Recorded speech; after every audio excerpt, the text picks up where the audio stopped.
the splash art looks amazing. I believe we have a turnaround video so we can get a little bit of a closer look of Lilith and her Heart of Darkness before we go in game. But oh my goodness, she looks amazing. Yeah, they again, everyone knocked it out of the park. Audio, visual, like the VFX, concept art, the weapon team, rigging, everything about her is just, I love it. She's so good. Yeah.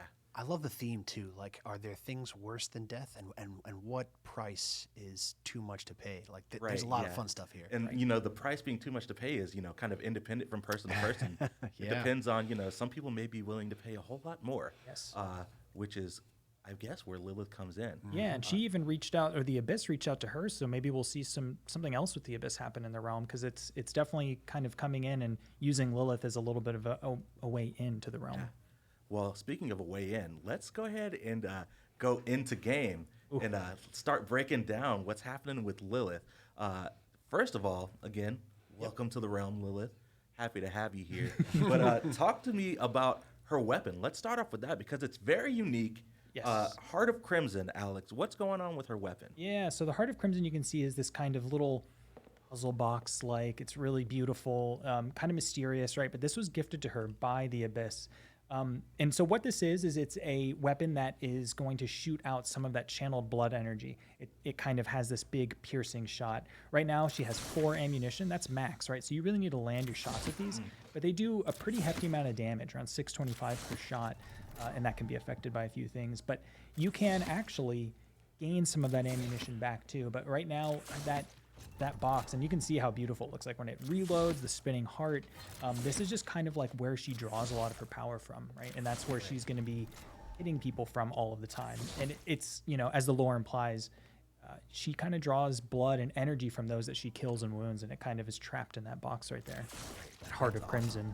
Definitely. When this first came in the playtest, like I reloaded just for fun because I really like the way that turned out. It's a very cool weapon and a very cool animation we got. Right, and we went through quite a few variations, and once the box was kind of promoted and everyone looked at it, it was kind of like, yeah, that's what we're going with. Awesome. Well, I apologize because I skipped over a point. I'm looking at the health bar. Yeah, it's very unique. What's happening with her health? Something different there. Yeah, so actually, this is a big part of her kit. So she is a support, like I said. Her base health, again, without cards, is 750, but she has that red bar, what we're just going to call her blood health. And right now, that is sitting at around 2,500. And so when Lilith is attacked, that blood health will be hit first. Think of it like a permanent shield, or it is her health. But she's also going to use that blood health to cast some of her abilities, and we'll get into that. But it also means that she is going to regain that blood health by using her blood hex, by using her swarm ability. But she also needs to cast with that same blood health. So if you're hitting Lilith a lot and you're damaging her and you get her low, it's going to be a little harder for her to use some of her abilities because it's tied in with her health. That's a very interesting gameplay loop, and I'm super excited to go a little bit deeper as we talk about that blood hex, which is the alt fire. Fish, talk to me about what's going on with that. So the blood hex is kind of an interesting complement to the rest of the kit. It does not draw on the blood pool. It's one of her few abilities that do not draw on it, and it applies a mark. You can apply it to an ally, or you can apply it to an enemy. If you apply it to an ally, we're going to see these swarm of bats, and they're going to heal them over time. If you apply it to an enemy, it's going to damage them over time instead. And either way, because it's not drawing from her blood pool, and those ticks are filling it, you're going to use this you're going to weave it in between the other abilities to make sure you still have health to not die and this blood health to cast from. So it's a very cool thing. It also reveals an enemy to Lilith only while they are marked. Ah, nice. Yeah, and it does, for that blood mark, it actually does a 2%, but it does a max percent of their health damage. So you can actually never kill someone with the blood mark, but you're always going to be taking just a percent of their max health. So it has more damaging effects, right, the higher health they are. Right, awesome. So you definitely want to kick things off. Yep. Your engages with this. Yeah, a lot of times you'll mark and then try to hit them with your primary, stuff like that. Right, and actually what I had mentioned before is the kind of fun interaction is when you mark an enemy, only an enemy, and you hit them with your in-hand fire, you will actually get a refund of that ammunition. So if you're landing your shots on marked enemies, you're not consuming ammo. Oh, that's awesome. I love how the alt fire and the main fire work together like that. Well, let's move on to some of the abilities. And the first ability we've got, ability 1, is Death Wings. Alex, what's going on with this one? So this is how Lilith is going to kind of like fly into the battle zone, right? Like she has these bat-like qualities, and we wanted to add that in with this movement ability. So Death Wings is a movement ability. She leaps into the air, but instead of just coming right back down, she actually gains a decent amount of air control, and she floats down gently almost. This is something that becomes really cool for repositioning, for tagging that ally that's a little far away, and you can see those beautiful blood wings. Yeah. So this is just really cool because you see her, everything about her is very graceful, and she kind of glides through the battlefield, and it fits so perfectly. This does consume blood health. And we'll have those final numbers eventually, but right now this does consume some of your blood health, so you want to be cognizant of that when you're in the battlefield. The cool thing about this is that you can actually reactivate the ability in air, and what it does is it slams down onto the ground. So maybe you jump into the air and you're like, I'm taking too much fire. I'm going to hit it again, and you're going to go straight down and deal a little bit of damage. Nice. It's just a little more escapability, right? That idea, like this bat swooping down. So, you know, she's going to be up in the air, she's going to be floating, but you can always reactivate it at no extra blood cost to get down to the ground really quickly. Awesome. So yeah, definitely a great escape, but also it could be an interesting engage if you want to fly in, slam down, kind of start off a team fight. That's awesome. Ability 2 is going to be Swarm. Fish, talk to me about Swarm. What's happening with this one? Sure. So what you're doing with Swarm is you're kind of designated an area, and that area is going to be good for your team. You're getting heals in there, and it's going to be bad for the enemy.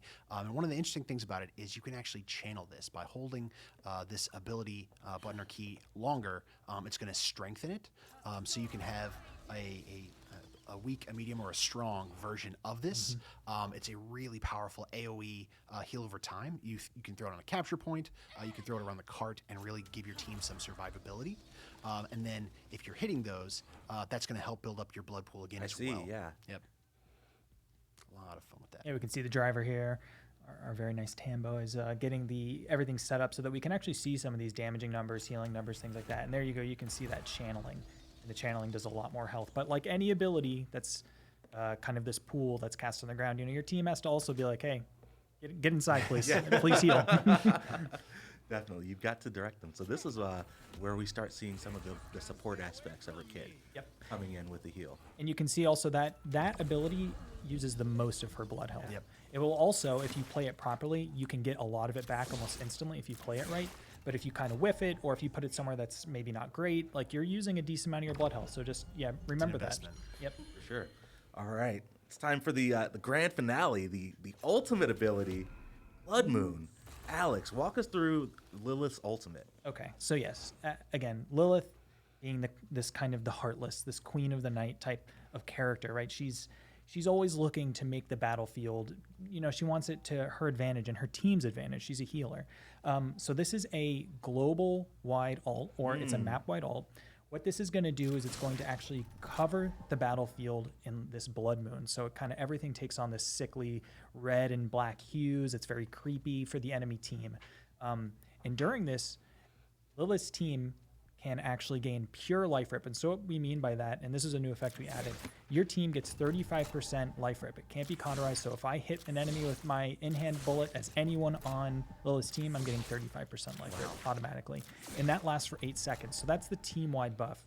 For Lilith herself, she's actually going to have increased movement speed, health regen, and she can jump way higher and more often, right? So we reduce the cooldown on the jump. So essentially she's moving around a lot.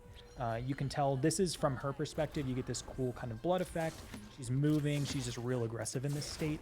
But your team is going to be getting that 35% life rip. And then for the enemy team, it might be a little hard here to see, but it will become really cool, red and black, and it really has this kind of beautiful effect. Also, it's very creepy on the battlefield, so I want people to see that. Think of it like a Mayvault, just less intense. Ah, okay. Awesome.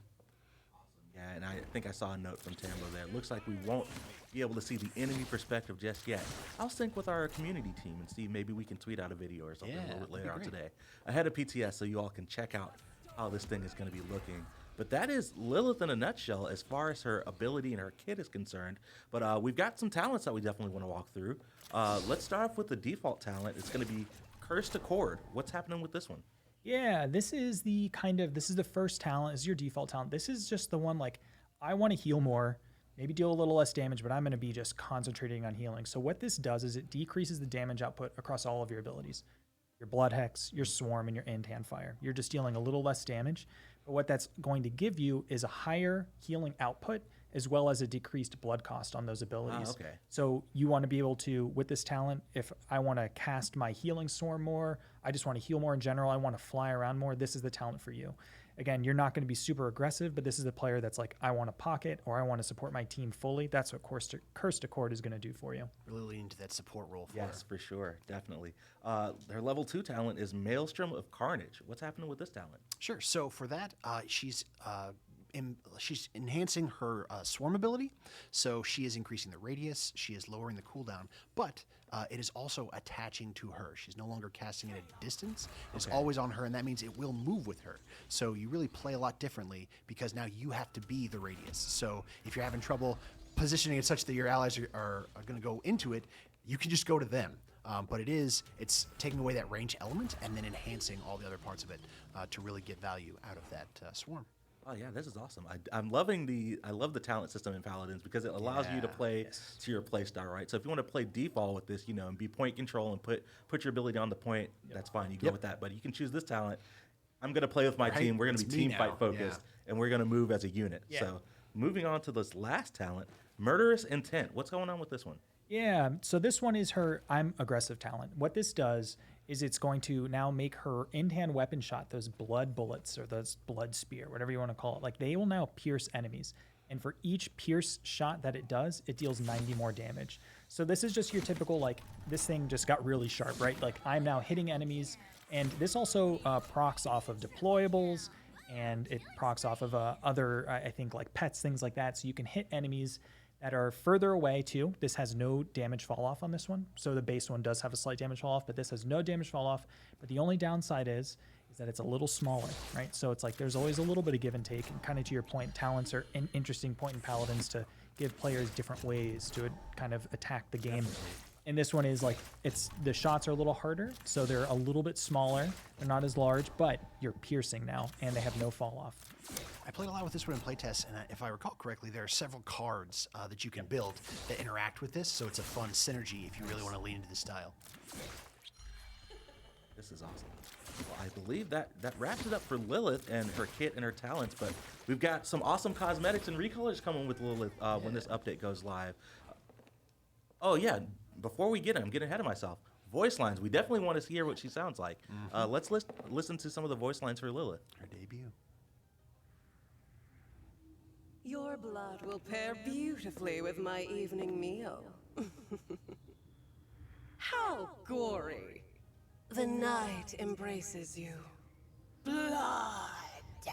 Nice. That's the I one. want to suck your blood. You know me. I'm such a that get in pain there? in the neck.